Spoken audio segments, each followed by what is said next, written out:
to Field Marshal Munir, who were both incredible hosts.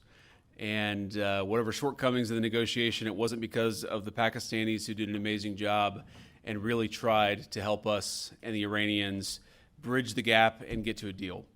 We have been at it now for 21 hours, and we've had a number of substantive discussions with the Iranians. That's the good news.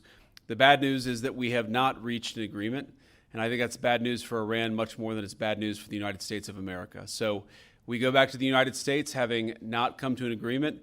We've made very clear what our red lines are, what things we're willing to accommodate them on, and what things we're not willing to accommodate them on. And we've made that as clear as we possibly could, and they have chosen not to accept our terms.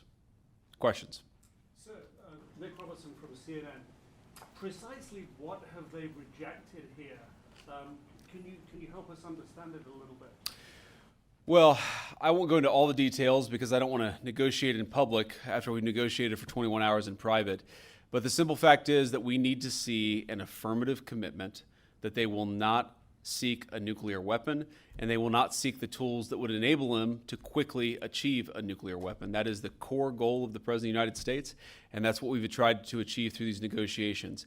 Again, their nuclear program, such as it is, the enrichment facilities that they had before, they've been destroyed. But the simple question is, do we see a fundamental commitment of will for the Iranians not to develop a nuclear weapon, not just now, not just 2 years from now, but for the long term? We haven't seen that yet. We hope that we will.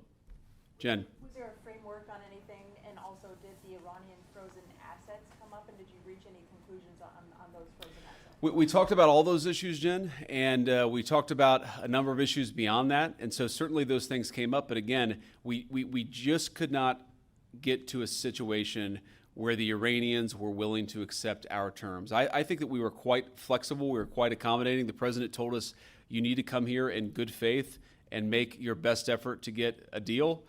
We did that. And unfortunately, we weren't able to make any headway. Preston.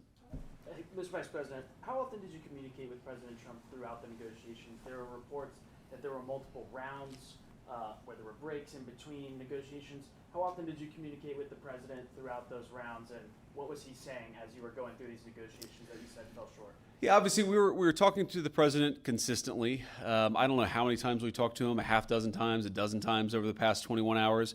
We obviously also talked to Admiral Cooper, to Pete, to Marco, to the entire national security team. We talked to Scott Bessent a number of times.